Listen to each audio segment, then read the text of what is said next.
functions of urinary system. It's on page 1008. Upper urinary system has got 2 kidneys that form urine, 2 ureters that drain the urine, and then your lower urinary system is your urinary bladder, which stores urine, and then your urethra, which is where the urine leaves the body. Principal organs are your kidneys. Primary functions, they regulate volume and composition of extracellular fluid, excrete waste products from the body. They also help control BP, which you'll learn about going on, like when we talked about pheochromocytoma. Most of the time those are on your adrenal glands, which sit right on top of your kidneys. Kidneys have a lot to do with blood pressure, erythropoietin, vitamin D, and then they regulate acid-base cells. Macro structure, they're like bean-shaped organs. The right kidney is usually lower than the left, and it sits around your 12th rib. They're about 4 to 6 ounces, about 5 inches long. They're located retroperitoneally, so towards the back. T12 to L3 adrenal glands lie on top of each kidney. Cushioned and supported by fat and connective tissue, and then a capsule is a fibrous membrane that covers the surface. It's kind of like a shock absorber. The hilus is on the medial side. If any of you all need to know what the medial side is, it's kind of towards the middle part. Arteries and nerves enter there. Renal veins and ureters exit. That picture is on page 1008 also. Structures and functions. You've got cortex is outer layer, medulla, inner layer, and it has pyramids. The papillae, it has the apices of pyramids, so it's like the tops of it. Urocalces, they funnel urine to the pelvis. Ureter, urine from the bladder from the pelvis to the bladder. Your microstructure of your kidneys is nephrons. Everybody's probably at least heard of nephrons. It is a functional unit.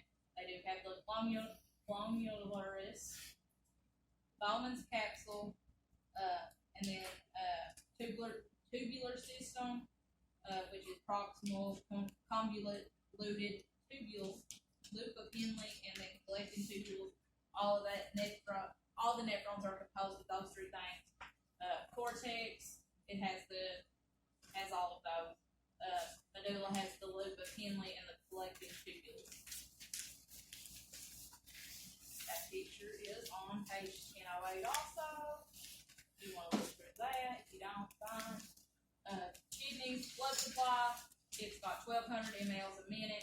It accounts for 20 to 25% of your cardiac output. It starts at the aorta, which goes to the renal artery, forms afferent arteriole, and divides to form the glomulus, which also has capillary networks. It unites in efferent arteriole, form peritubular capillaries, empty into the renal vein, and then it empties into the inferior vena cava. I know this is all A&P. You don't really have to go all into this for your test. Don't panic over this. Physiology of urine formation. Just tell us when to start paying. I will. Filtration, reabsorption, secretion, and then you've got excretion of water, electrolytes, and metabolic waste. Urine formation is the outcome, but the primary function is to filter blood and maintain homeostasis. Glomerular function, blood is filtered by hydrostatic pressure. It passes through semi-permeable membrane into Bowman's capsule, and then your glomerular filtrate passes down the tubule. Normally, the filtrate does not contain blood cells, platelets, or large plasma proteins. In many of the kidney diseases, though, that capillary permeability is increased, so then plasma and the blood cells, then they start passing in here. Your normal GFR is 125 mLs a minute. Tubular function, that table 44.1 in the textbook.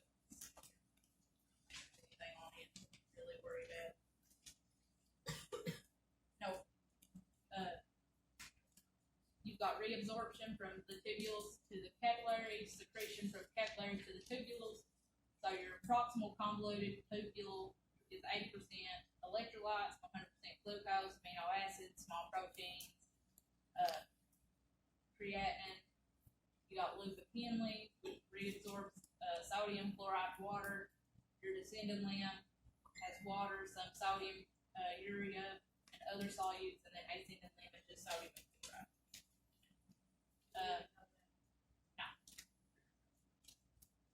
Distal convoluted tubule, it helps with water balance. ADH, which you learned about in endocrine, it is important in water balance, regulated by the posterior pituitary gland. Aldosterone is another one that we talked about. It has reabsorption with sodium and water. It excretes potassium and it is released from the adrenal cortex. Distal convoluted tubule, acid-base balance, bicarb is reabsorbed, hydrogen is secreted, maintain extracellular fluid pH between 7.35 and 7.45. Your right atrium, it has water balance. It helps with water balance. You've got ANP, which is atrial natriuretic peptide. It increases sodium excretion, inhibits renin, ADH, angiotensin 2. Also, that ANP, BMP stuff helps more with cardiac type stuff, not so much with this. Renal tubules, they help with calcium balance. PTH, parathyroid, it also helps with calcium reabsorption, decreases phosphate. Vitamin D activation is needed. Vitamin D is needed to absorb calcium from the GI tract. That's why a lot of your people with osteoporosis will be on calcium supplements, but they'll also be on vitamin D because they need vitamin D to help absorb it. Other functions of the kidney, this is a big thing. A lot of your people that have kidney issues, they are anemic because their kidneys don't make the erythropoietin, RBCs, that kind of thing, that helps keep their blood levels up. So a lot of times they're anemic. Red blood cell production is affected by erythropoietin, and if it's not, if they have hypoxia and decreased renal blood flow, that is supposed to, the erythropoietin is supposed to be secreted, and it helps with red blood cells. It also helps with BP regulation, renin, angiotensin, aldosterone system, prostaglandin synthesis, so it helps vasodilation, decrease BP, SVR. There's that picture in your book that talks about that. It's on 1010. You don't have to go that much into detail on it either. Your ureters, they carry urine from the pelvis to the bladder. 10, I think it's 10 to 12 is what it's supposed to say. For some reason it's 10 to 10 to 12 is peristaltic. It is one-way flow.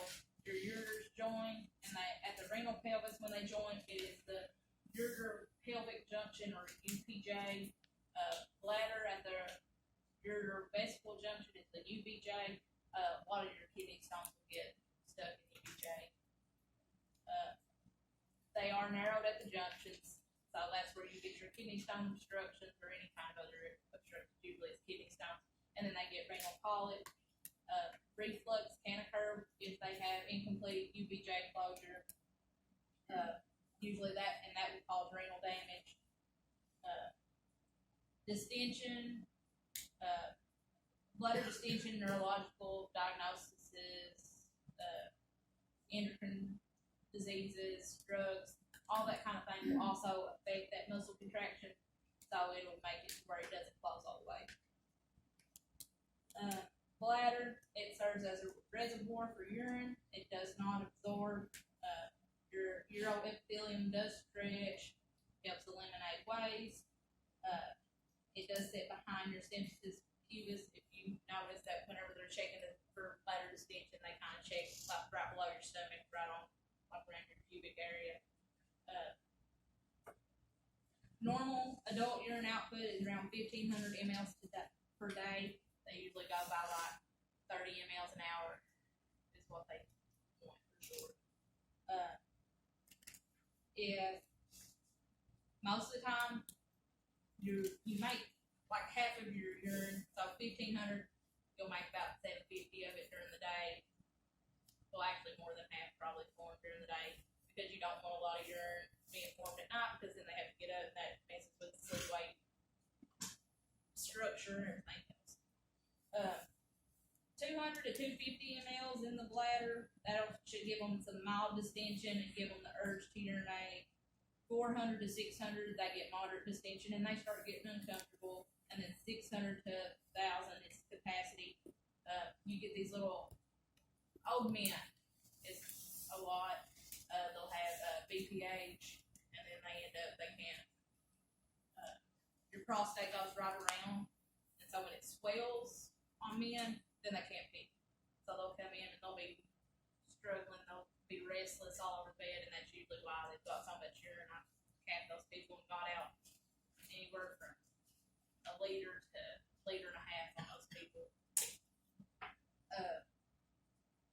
You've got trigon, which is 2 ureteral openings and the bladder neck. Bladder muscle is the detrusor. Urachus is an attachment to the abdominal wall, and then urination, mixture urine. I can't say that. Voiding. Thank you. I'm getting tongue tied up here. Can't say that. A lot of times, people with renal cancers, bladder cancers, the recurrence are common because the cells where they move in and out, and the lining is the same throughout the whole bladder. They can recur in different places. That's a urinary bladder on a male. Your urethra, it extends from the bladder neck to the external meatus. It controls voiding. It is a conduit for urine voiding. Men, their urethra is like 8 to 10 inches. And then females is only 1 to 2 inches, which is why a lot of women end up with a lot more UTIs than men. That urethra is small, so it doesn't have as much to travel up to get UTIs and such. If you look there, there's the male urethra, there's the female. Retrovesical unit is formed by a bladder, urethra, and pelvic floor muscles. Voluntary control means they can have their continent. Distension of the bladder will stimulate the stress response. Impulses are sent from the brain to T11 through L2 and S2 to S3, so your sacral area, and then thoracic, lumbar. No, not time to void. If they don't feel the need to void, if they don't need to void right then, inhibitor impulses are stimulated. But if they get to where they need to void, impulses from the spinal cord causes relaxation and contraction of the bladder neck, sphincter, and pelvic floor muscles. Anatomic changes, that's on page 10-12 in your book. You don't have to really know about that. Between ages 30 and 90, the size and the weight of the kidneys will decrease by 20 to 30%. By the 7th decade, loss of 50% of functioning glomeruli. Atherosclerosis accelerates, decreases the renal size with age, and then if they continue to maintain fluid homeostasis. Physiologic changes, kidneys, especially with like the little old people, they don't function with fluctuations as well.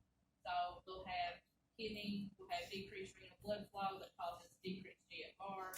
Altered hormone levels result in decreased ability to concentrate urine. Altered excretion of water, sodium, potassium, and acid.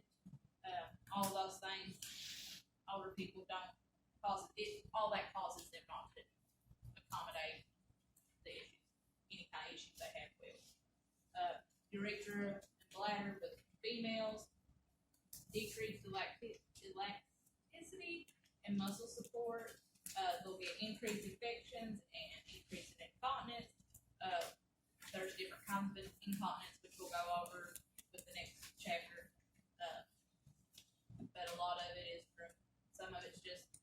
muscles don't work as well. Some of it is pregnancy related.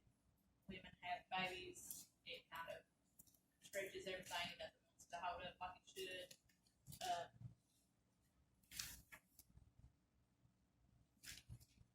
And then with males, enlarged prostate, altered urinary pattern, constipation also will cause urinary retention.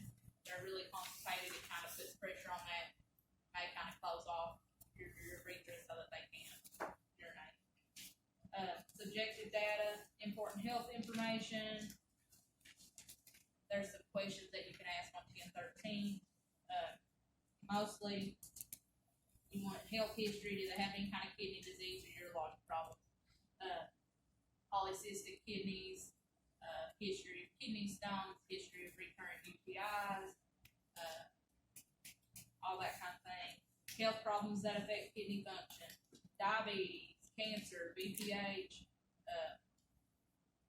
renal stones, hypertension, strokes, traumas, all that kind of thing can affect kidney function.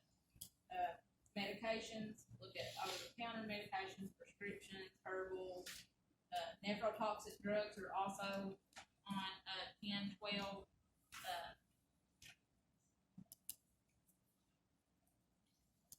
Vancomycin, all those mycins, gentamicin, tobramycin, vancomycin, all the mycin drugs are really hard on your kidneys. That's why they draw like peak and trough levels. If somebody wants vanco to make sure that their kidneys are still doing okay, and they adjust the dose based off GFR and that kind of thing. Should we know those? Just know mycins. That's the big one. I mean, there's other ones, but that's the one that 90% of the time, if you see it on Inflex, it's a mycin drug.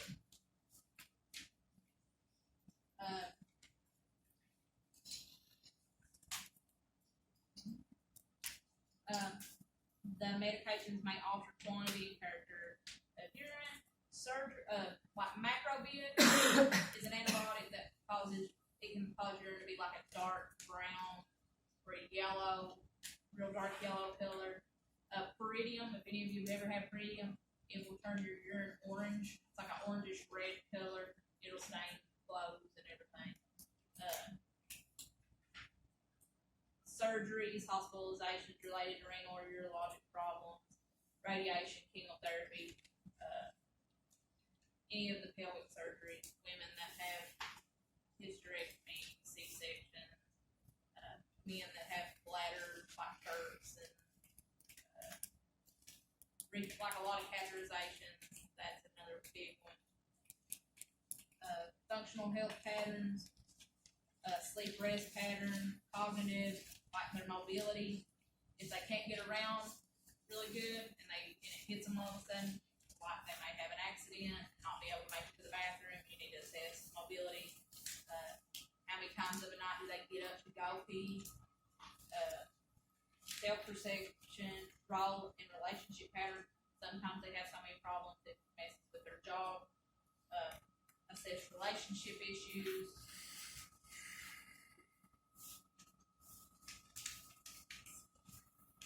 Objective data, physical examination, inspection, skin, mouth, face, extremities, abdomen, weight, general state of health. Are they swelling? Do they look dehydrated? Palpation, CVA. They'll check for CVA tenderness a lot of times, especially with like Hilo. Put their hand and kind of hit it kind of hard. They'll come up off the bed if they've got it pretty bad. But if they get pain with that, usually that's kind of indicative of pyelonephritis, so they use that a lot. Left kidney is rarely palpable. Right kidney, the lower pole, you can palpate it where it sits a little lower. Bladder is a big one for palpation. I've never palpated a kidney, and I don't know anybody that has. I mean, I'm not saying it's not possible, I'm just saying I've never done it. Palpated all kinds of bladder stuff. There is assessment of the urinary system, palpating the right kidney. That's kind of deep palpation. I don't usually do a whole lot of deep palpation. Percussion, kidney punch, it's on this next one, it's kinda like CBA tenderness. And then you can cuss of your bladder too. But usually you won't hear anything on percussion unless they've got about 150 mLs in their bladder. Right there's your CBA tenderness, you look right through there, that Costo for vertebral tenderness.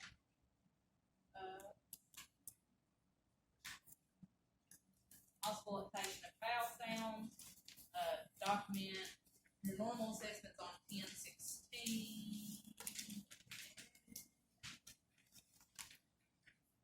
Normal thing, normally you can't palpate the kidney or the bladder, no palpable masses, no CBA tenderness. That's pretty much your normal. Assessment abnormalities, 44.7. If they don't pee less than 100 mLs. Now, some of your dialysis patients, if you have somebody on dialysis, they may not pee. I've had 2 or 3 that may pee 15 mLs a day, but that's normal for them. They know that. Burning on urination is not normal. Frequency, blood in the urine is obviously not normal. If they're peeing a whole lot, that's a sign of diabetes, chronic kidney disease. If they're on diuretics, that's probably normal for them. Age-related changes, we kind of talked over that.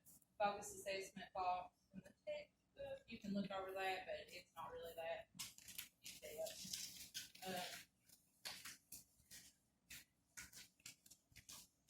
So this talks about your diagnostic studies.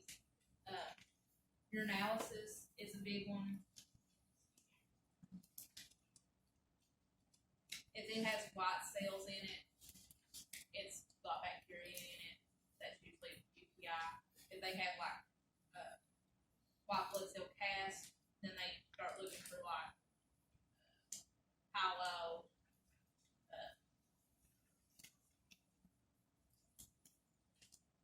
They can't culture that. Check for sensitivity, see what's the cause of the infection, what medication you can use to treat it, antibiotic wise.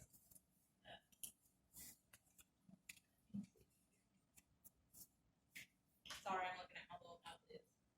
Trying to point you guys in the right direction.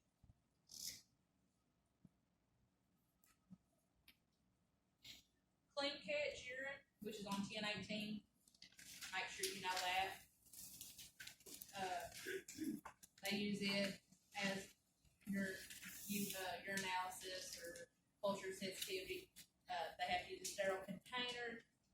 Have them only touch the outside of the container.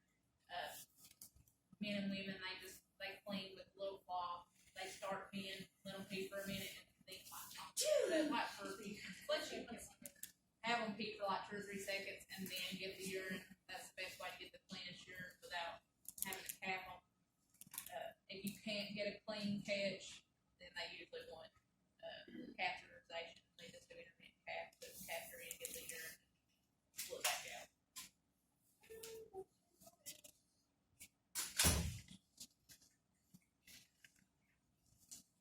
Does that happen a lot where they can't get a clean catch and have to catheter? Is that all mine? It is. Not a whole lot. Most of the time, if you've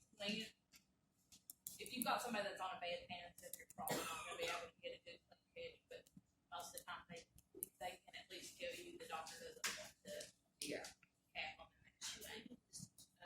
A lot of your older people, like nursing home patients that are confused, most of the time you do have to cap all those people because they can't tell you.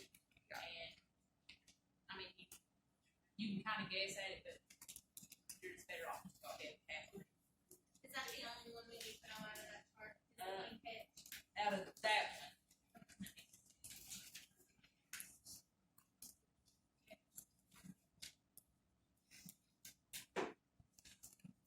You'll have to know normal creatinine. Know it.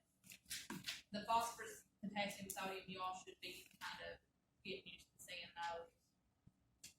cystoscopy, which is, on table 411. Make sure you know it. A lot of times after those, people can get UTIs and such because they put a camera up in there and then they introduce bacteria into the bladder. Now, they usually give them a lot of fluids and they usually give them antibiotics to get on the table.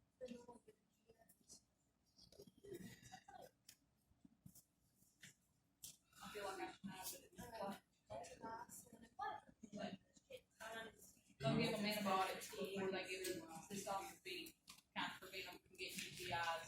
Now, that's, like I said, that's introduction of foreign objects or whatever into the. So they give antibiotics before they even do the.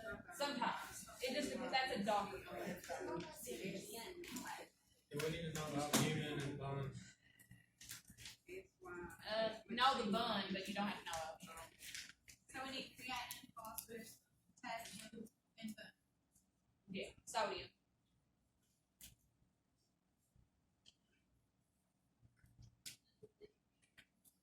You'll see a lot of KUVs, but all they are is X-rays. I mean, everybody in here probably had an X-ray, so you pretty much know what is involved with X-rays. Kidney, sugar, bladder. Yep, Any other one on the diagnostic study? that's what I'm looking. Renal ultrasound.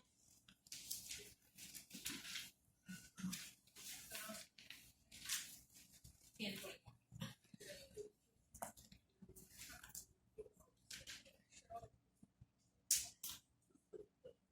Sure, probably better than I can.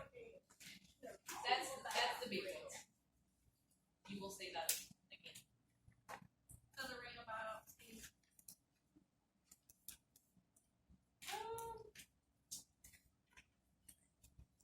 I'm gonna put it this way: you'll need to know it, but not particularly for this. If that helps.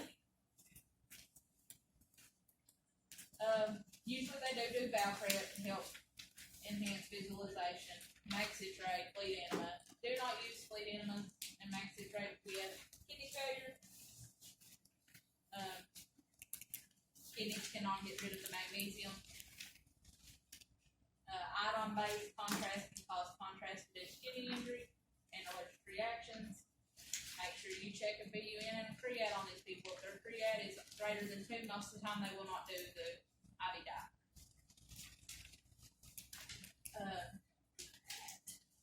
NPO, make sure they avoid dehydration. Insulin adjustments for diabetics. There's your urine studies, your analysis. They usually look like first morning void. Now that's not always realistic because you get people that come into the ER at 2 o'clock midnight after they've been up all day. You're not gonna get the first morning void because you're not gonna let them sleep there all day until 7 o'clock in the morning. Take what you get. Make sure you examine the specimen pretty quick though. Creatinine clearance is the most accurate indicator of renal function. They usually do a 24-hour urine specimen and a blood specimen. And then urodynamic studies, that's urinary tract functions, we already talked about which ones you need to know about all those. There's your renal arteriogram. You can kind of see how it's pinched off, but there were the little arrows at. Can you see those? Huh? Can you see those? Yeah. I would think. I mean, I'm just, I have more of a question. Renal arteries and stuff, If yeah. it's like a renal order, they could just go in and see But that. that's more. We usually don't know. None of the doctors around here do it. That's more of a UK thing.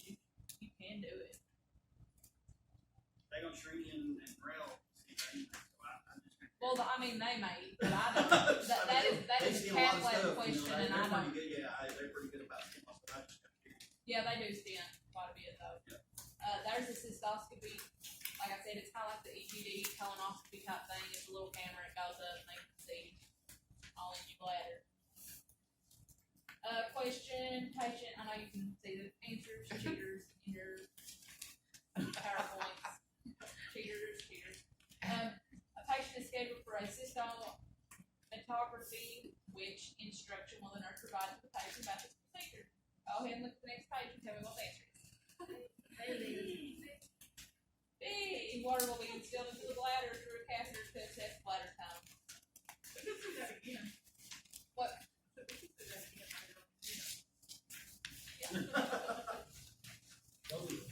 Here, you may see one similar to this question, not exactly, but similar. A nurse is caring for a patient who just undergone a cystoscopy. Which assessment finding necessitates an immediate intervention by the nurse? Right, red, blue. You're Right, red, blue. Yeah, same thing. It's coming out the wrong hole. You may also, if they start, it's normal for them to have a little bit of burning after this. But keep an eye on fever too. That's sign of Pilo, sign of UTI. Make sure that they don't have fever. Alright, so for those people who don't know what Pilo is. We're gonna talk about it. It's on next I'm chapter. glad. So which would be more high rating, the bright red urine or fever? You had to pick one. Bright red bleeding at that minute. Now, fever's gonna come into the thing, but the bleeding is a circulation issue. And if you're bleeding really bad, they can bleed out. So that trumps the fever at the moment. Now, they may end up getting, hypovolemic, or they may end up with an infection, but if you catch it pretty quick with a fever, you can treat the infection. Bleeding trumps the infection. But if you see fever, and it doesn't say anything about bright red bleeding,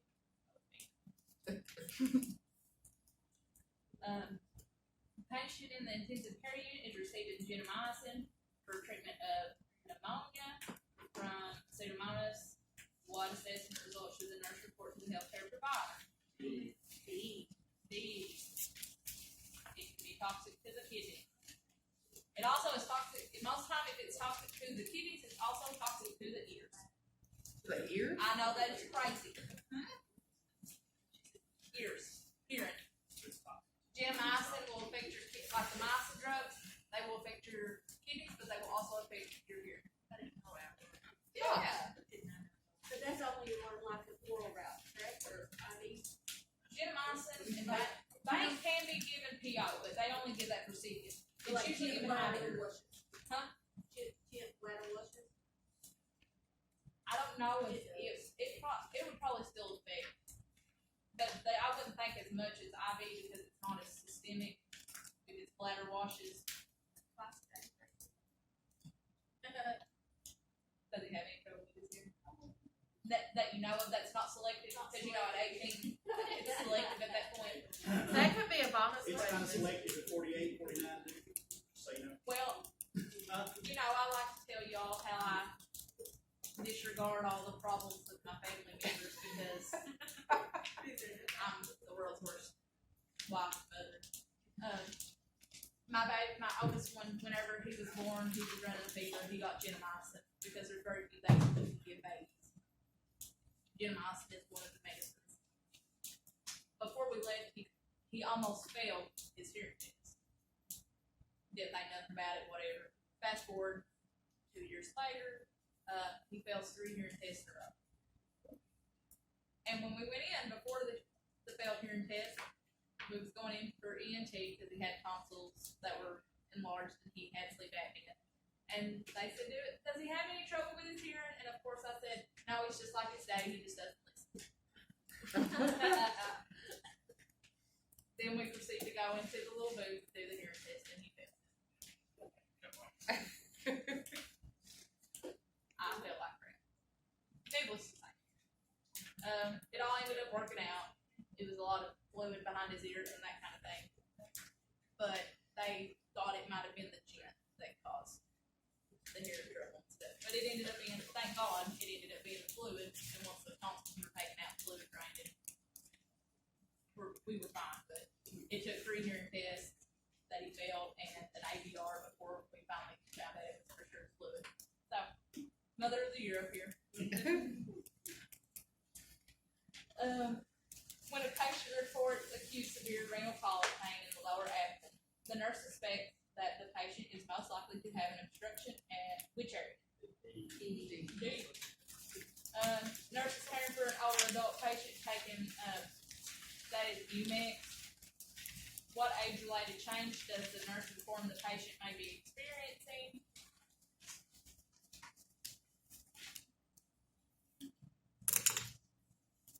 Y'all got the answer on the next page. We were trying to make it fun. It's C. UMIX is a diuretic, it's like Lasix, and it acts in the lipid. You probably won't see that question again, no worries. The nurse obtained a urine specimen from a patient. What result should the nurse recognize as an abnormal finding? Steep. Anything below, above 5.